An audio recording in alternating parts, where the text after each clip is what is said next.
오늘은 이제 지난 6주간 사사 기도원을 중심으로 한 설교의 마지막인데요.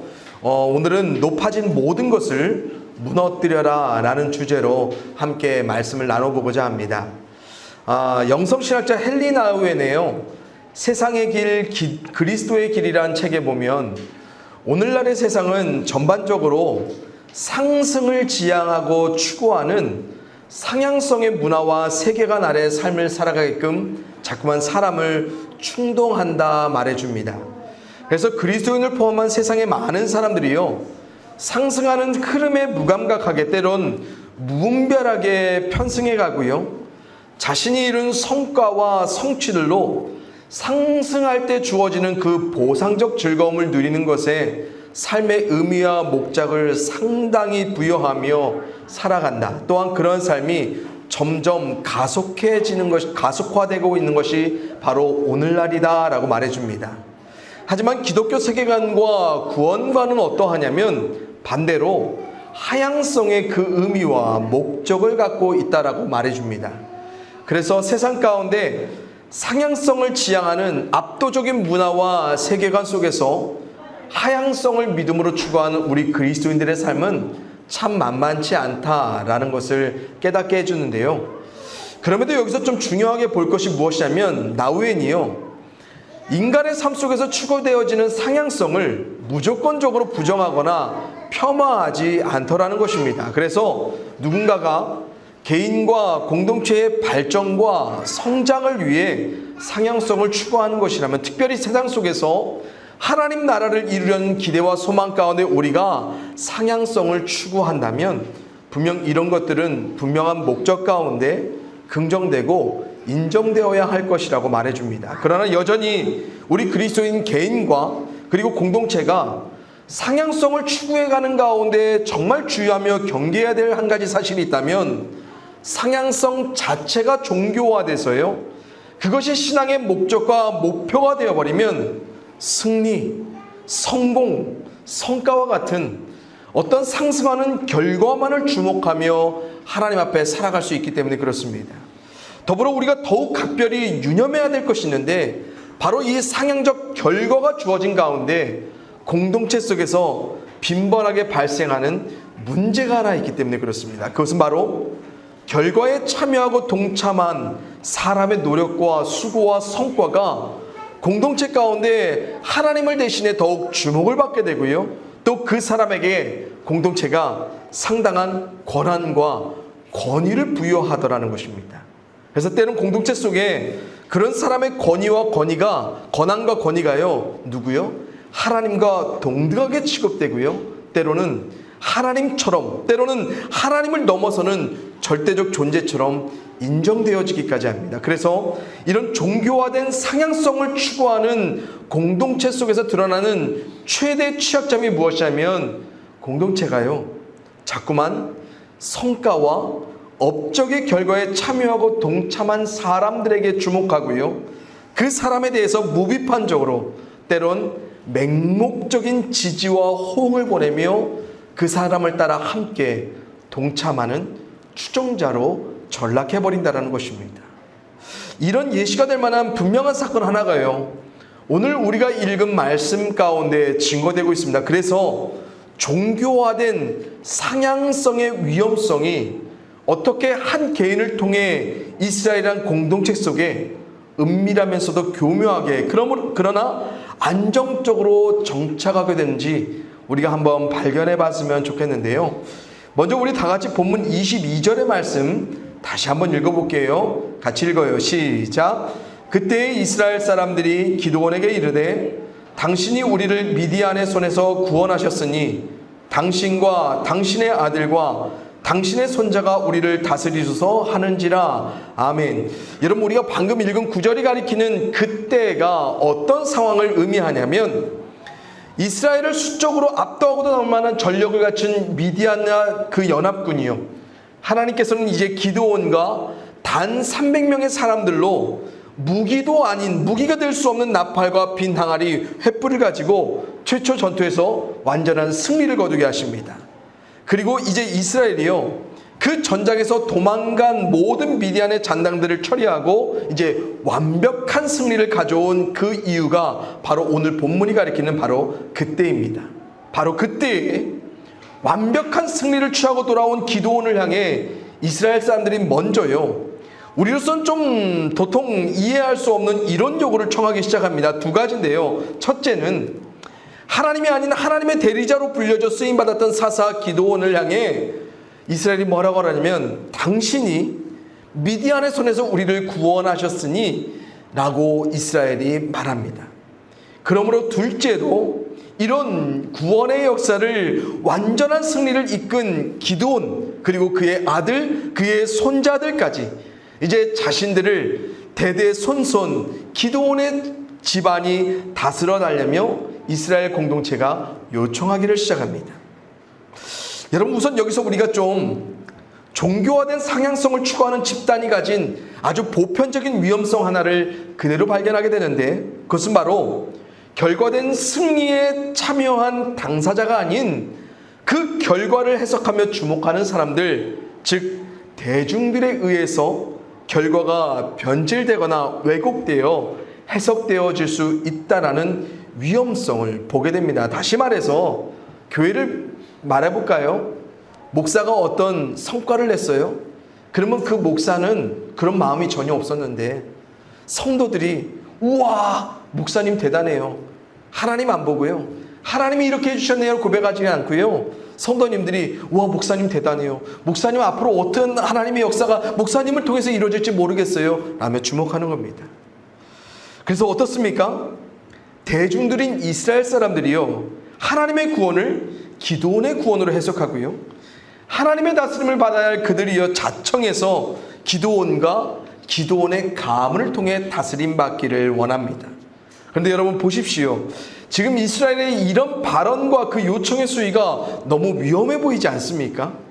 당시에 이르기까지 역사적으로요, 이스라엘 민족이란 그들의 삶에 경험된 모든 승리에 언제나 항상 그들을 백성 삼아 다스려 주었던 하나님이 그들에게 결정적인 이유가 되어주셨고, 승리라는 구원의 결과에는 늘 하나님의 주도적인 역할이 절대적이었습니다. 그래서 하나님이 아니고는 그들 가운데 아무리 위대한 사람이 있어도요, 아무리 대단하고 탄탄한 전력과 전술을 갖춘 이스라엘이 준비되었을지라도 언제나 이스라엘은 하나님이 승리케 하시지 않으면 결코 승리할 수 없었던 민족이었습니다. 이것은 이스라엘이 지금까지 평생에 걸쳐 확인하였던 역사적 사실이자 변치 않는 진리였습니다. 또한 그런 진리 가운데 이스라엘이 어떻게 했습니까? 그래, 우리는 하나님으로만 이길 수 있는 민족이야라는 것을 늘 학습해왔어요. 그리고 그들이 학습해온 그대로 늘 하나님은 가시적인 하나님의 승리를 구원으로 그들의 삶 가운데 경험하게 하셨습니다. 그렇다면 지금 오늘 기드온과 300명의 용사들을 통해 경험했던 이 기적적인 승리가 성취된 이후에 이스라엘이 가장 먼저 그들로 승리케 하신 하나님을 주목하는 것, 그렇게 어려운 것 아니었습니다. 역사적으로 늘 학습되고 반복해서 확인되었던, 그래 또다시 하나님이 우리에게 기적적인 승리를 주셨어, 우리가 수적으로 분명 불리했지만 하나님이 사사 기드온을 세우셨고 그 300명의 사람들을 통하여서 이길 수 없는 무기를 갖고 하나님이 승리케 해주셨어 라고 그들이 분명히 보았거든요. 그런데 이 순간에 그들이 누구를, 하나님이 아닌 사사 기드온을 주목합니다. 그리고 이스라엘 가운데 주어진 지금의 승리가 하나님으로부터 말미암은 결과인지 아닌지 정말 치열하게 고민하며 논쟁하며 어렵사리 야, 이건 기드온이 한 것 같은데 라며 결론 내린 것 아닙니다. 기드온을 향한 그들의 요청에 반영된 판단, 그 결정 너무 쉬워요. 너무 간단해요. 왜 그렇습니까? 하나님이란 그 중심성이 무너지니까, 그래서 승리의 주체자인 하나님이 아닌 승리의 참여자인 사람이 눈에 들어오고요, 그 사람을 주목하는 것에 눈을 떼지 못함으로 이제 사람의 다스림을 그들이 자청해서 요구하기를 시작합니다. 그렇다면 여러분 한번 보시죠. 여기서 우리가 좀 의문을 품을 필요가 있지 않겠습니까? 오늘 우리가 자주 이야기하는 식으로 좀 팩트 체크가 필요하다는 것입니다. 여러분, 그렇다면 지금 이때 왜 이스라엘 사람들은 승리의 주체자로서, 자신을 다스릴 권세자로서 하나님을 주목하지 못하고 기도원을 주목했을까? 아니, 그만큼 오랜 시간 오직 하나님만이 승리케 하신다는 것을 수없이 확인하고 학습해왔던 이스라엘, 지금은 누가 봐도 이건 하나님의 손길이 없었다면 결코 이길 수 없었던 전쟁이라는 것을 그 누구보다 잘 알아야 하는 이스라엘이 왜 승리의 궁극적인 이유를 기도원에게 돌리고, 왜 하나님이 아닌 자신들의 다스림의 주체를 기도원과 그의 자손들에게 요구했을까? 여러분, 이런 결과가 초래될 수 있었던 발단 하나를 우리가 지난주 본문에서 하나 발견할 수 있습니다. 우리도 무심코 지나쳤을 것인데요, 그건 다름 아닌 사사 기드온의 이런 발언에서 찾을 수 있습니다.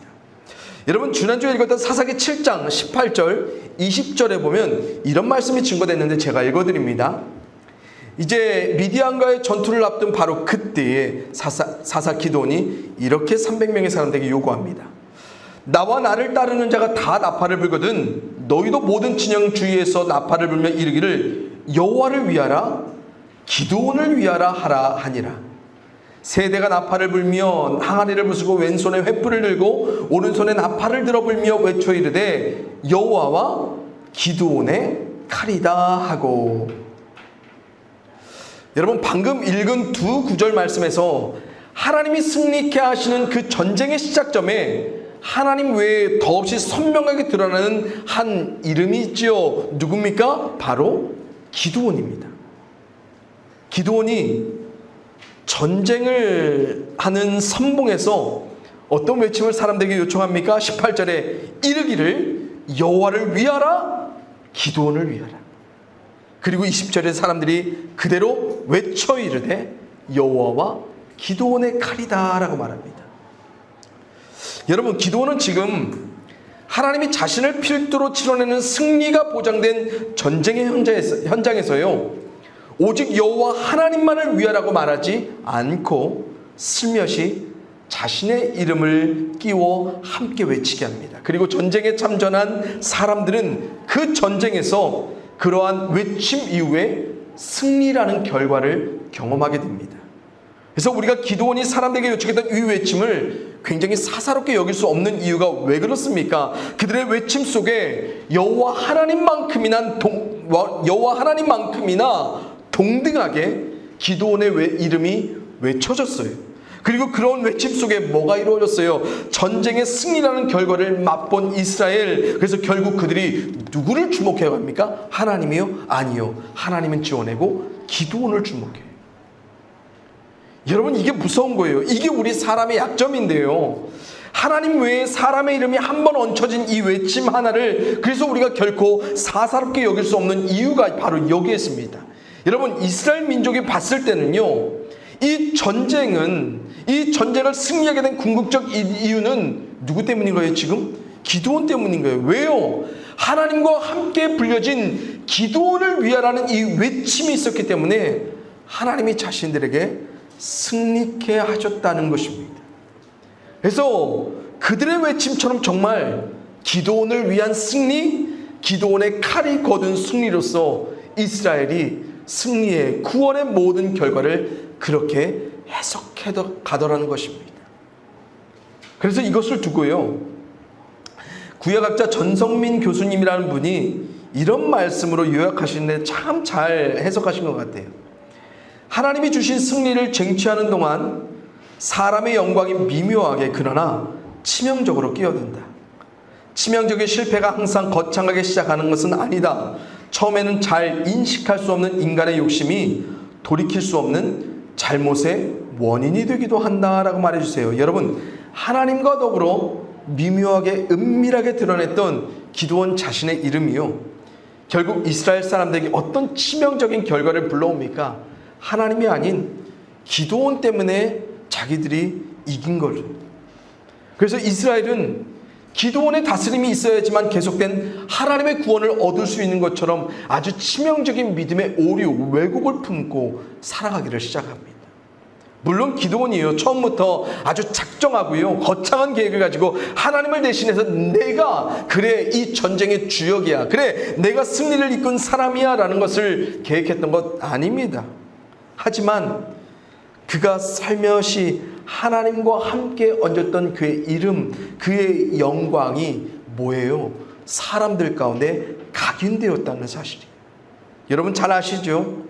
우리 사람은요, 상황과 조건이 최악이면 최악일수록요, 그런 가운데 어떤 최선과 최고의 결과를 무언가를 경험하면 그 결과를 이루신 하나님 아니고요, 그 결과에 참여한 사람에게 자꾸만 주목해 갑니다. 또한 여러 명도 아닌 오늘 기드온처럼 한 사람이 선봉이 되어 어떤 결과가 주어지면 사람들은 더욱 그 한 사람에게 주목해 갈 수밖에 없어요. 그런데 이런 이스라엘 요청이 있었음에도 불구하고 참 다행이다 싶은 사실은 그들의 이런 요청에 반응하는 기드온의 대답 때문에 그래요. 23절에서 이렇게 기드온이 대답합니다. 기드온이 그들에게 이르되 내가 너희를 다스리지 아니하겠고 나의 아들도 너희를 다스리지 아니할 것이요 여호와께서 너희를 다스리시리라 하니라. 아멘. 멋지지요. 자신을 구원의 직접적인 당사자로 여기는, 또한 자신과 자신의 가문에게 이스라엘의 왕적 권위를 자연스럽게 부여한 이스라엘 사람들에게 기드온이 명확하게 선을 그어요. 우리 아니야, 나도 아니고 내 자손도 아니야, 하나님 여호와께서 앞으로 너희를 영원토록 다스리실 거야 라며 선포합니다. 얼마나 위대한 선포입니까? 그런데 아쉽게도요, 기드온이 당당하게 선포했던 이 말의 진정성에 관해 우리가 이 말을 뱉은 이후에 기드온이 보여준 말과 행동들이 정말 기드온이 그랬을까라는 것을 의문해 보게 되는데요. 여러분, 제가 서두에 말씀드렸습니다. 상향적인 어떤 추구나 결과가 종교화된 공동체 가운데 주로 어떤 일들이 일어난다고 말씀드렸습니까? 그 결과에 참여한 사람들이 사람들로부터 권위와 권세를 얻게 되고, 사람들은 어떻게 해요?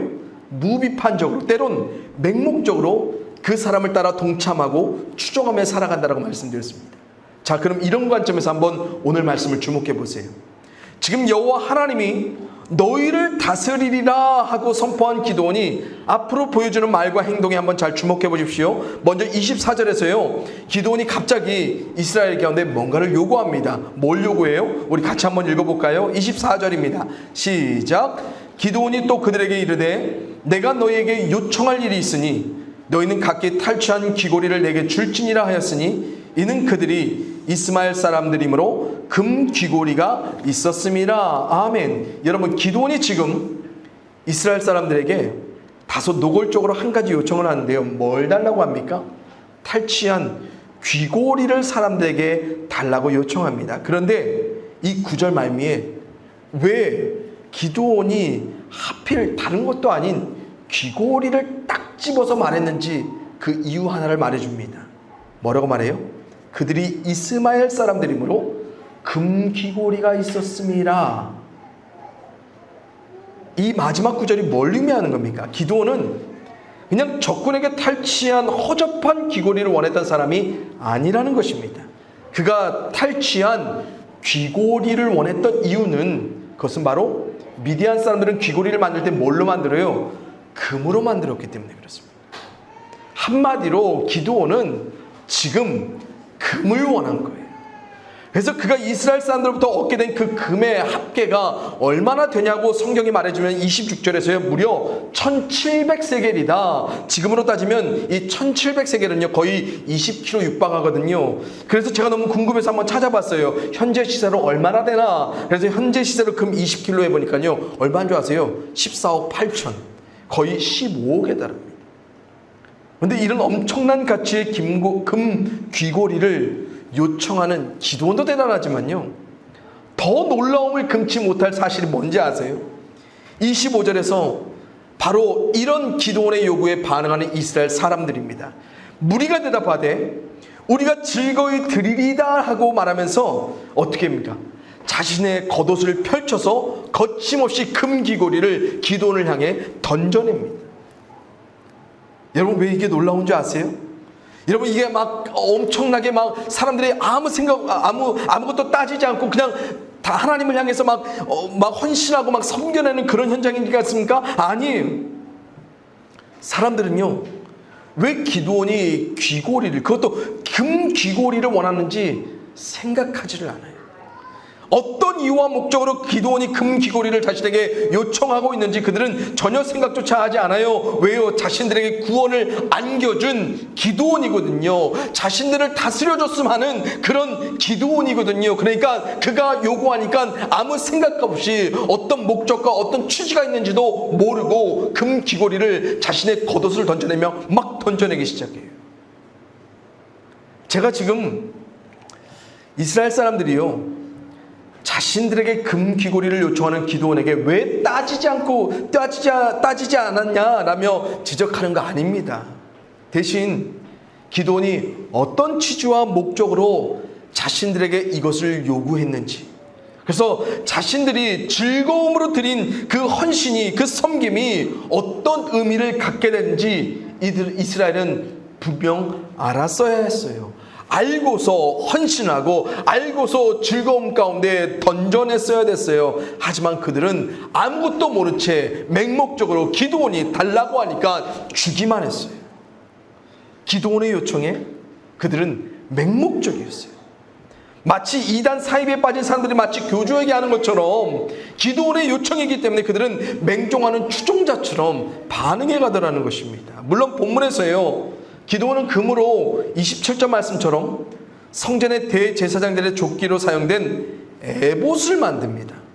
그런데 한마디로 이 에봇을 만든다는 건 뭡니까? 지금 기드온이 성물을 만드는 거예요. 그런데 에봇은요, 성전 외의 장소에서 막 만들어서 가질 수 있는 것도 아닐 뿐만 아니라 원래 금으로 만들어지는 것도 결코 아닙니다.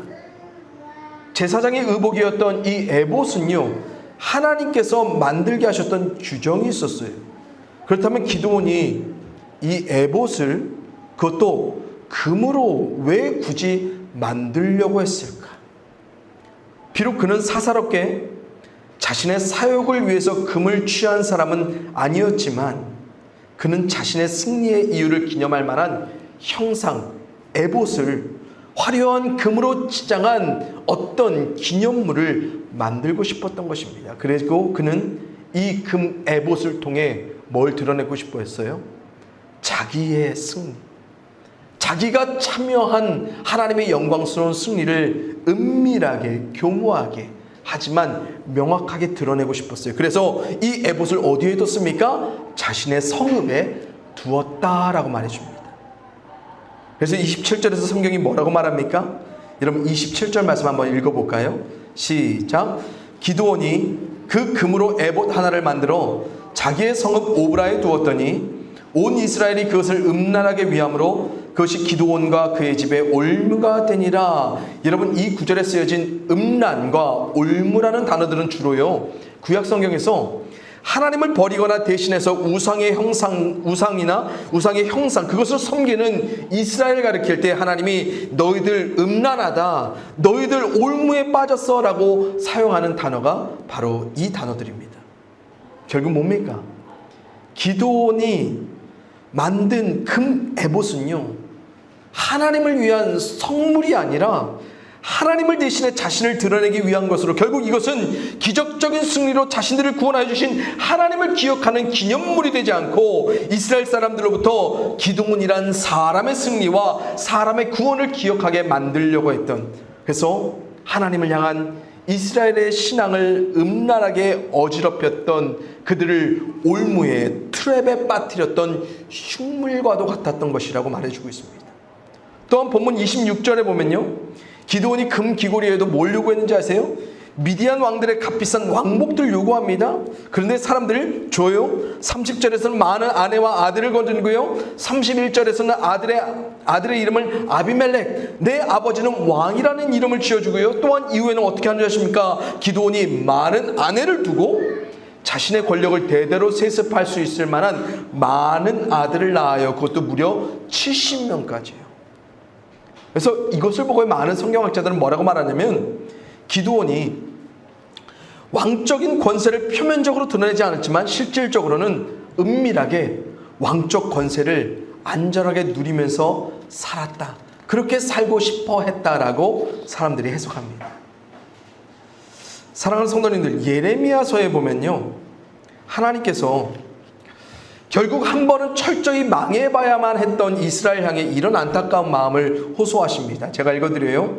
선지자들은 거짓을 예언하며 제사장들은 자기 권력으로 다스리며 내 백성은 그것을 좋게 여기니 마지막에는 너희가 어찌하려느냐라고 말씀하십니다. 여러분, 하나님께서 망할 마지막으로 달려가고 있는 이스라엘 가운데 어떤 현상이 벌어지고 있었다고 말합니까? 선지자들이 거짓 예언 시작합니다. 제사장들이 권력의 난무함을 지적하십니다. 그러나 그것들보다 더 중요한 건 뭡니까? 그것들을 좋게 여기며 무분별하게 맹목적으로 따라가는 백성들을 향해 한탄하세요. 그러면서 뭐래요? 진짜 마지막이 오면 너희들 어떻게 하려고 그래? 라고 말씀하세요. 여러분, 사람에게는요, 시작도 중요하지만 마지막이 참 중요하다는 것을 새삼 깨닫게 됩니다. 특별히 하나님 앞에 판단될 우리의 마지막이 얼마나 중요한지 한 해 한 해 살아가면서 더욱 절실하게 제가 고민하게 되는 것 같습니다.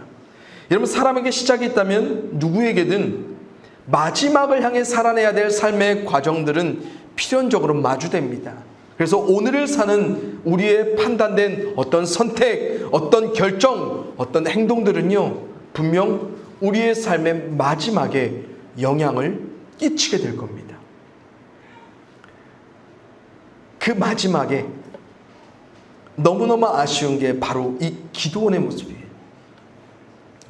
여러분, 우리는 어쩌면 때론 기도원처럼요, 자신의 이름을 살짝 얹혔던 그 어떤 사사로운 외침들을 위해서 하나님을 위한다는 우리의 사역과 헌신과 섬김 가운데 무심코 드러냈던 우리 자신의 노력, 어떤 수고, 그리고 그에 따른 성과의 열매를 우리가 살짝만 드러냈을 뿐인데, 다른 어떤 누군가에게는 하나님을 대신하여 나를 주목하게 할 수 있다는 것, 우리가 한번 생각해 볼 수 있을 것 같습니다. 때론 기독 공동체인 교회가요, 본문의 이스라엘 사람들처럼 하나님의 교회를 위한다는 목사의 선포에 맹종하며 추종하는 자처럼 순응해서 아무런 이유과 목적도 모른 채 자신들의 헌신을 맹목적인 즐거움으로 무분별한 내어줌으로 섬김으로 막 던져내는 것, 그런 것도 있을 수 있겠다 싶습니다. 그래서 그들이 즐거이 드린 그 헌신과 섬김이 오히려 하나님을 향한 사람들의 신앙을 음란하게 어지럽히고 올무에 빠지게 만드는 금 애복과 같이 엉뚱하게 흉물스럽게 사용될 수 있다는 위험성도 우리가 한번 생각해 볼 수 있겠습니다. 사랑하는 성도님들, 그런데요, 지금 제가 표현한 이 때론이란 단어요, 이건 정말 가끔 아주 자주 일어나서는 안 되는 일이거든요. 그러나 너무나 안타까운 현실은 우리 기독 공동체인 교회들 안에 이런 일들이 너무나 빈번하게 확인되고 있다는 것입니다. 그래서 사람의 노력과 수고가 기억되는 현장이 마치 하나님을 위한다는 간증들로서 둔갑돼서 사람들이 운집하고요, 사람들의 성과를 드높이는 자리가 하나님을 위한다는 예배를 빗대어서 모여지고 있고요, 하나님의 교회에 하나님이 은혜의 열매로서 허락하신 결과들이 마치 누군가의 열심이었던 것처럼, 누군가의 탁월함이었던 것처럼 이야기되어지고, 그래서 교회가 바로 그 누군가에게 주목한 갈급함으로 하나하나 몰려들어 자리를 채워가고 있고요, 교회를 위한 성도들의 여러 즐거운 헌신과 섬김들은 목사가 원하는 것이면 맹목적으로 추종하며 다 던져낼 때가 있고, 그렇게 즐거이 던져진 그들의 값진 헌신과 섬김들이 되려 그냥 세련되고 화려한 교회의 건물의 치장과 높이로 대신되고, 또한 그런 결과들로서 여러 매체들 가운데 교회가 이런 거야라고 증거되는 것을 목적한다면, 우리의 헌신과 섬김이 기념이 되어 세워낸 이 금 애복과 같은 것들이 과연 무엇일까? 그리고 하나님께서는 오늘날 우리가 하나님께로 향한, 아니 하나님께로 향하지도 않았죠. 우리가 사람을 향한 던져낸 그 모든 것들을 보여 또한 그 마지막을 살아가는 우리를 향해 어떤 말씀을 하실까 참 두려워집니다. 그러기에 오늘 말씀을 제가 좀 마치면서요, 우리가 더없이 분명하게 마음속 깊이 되새겼으면 하는 말씀 하나가 있습니다.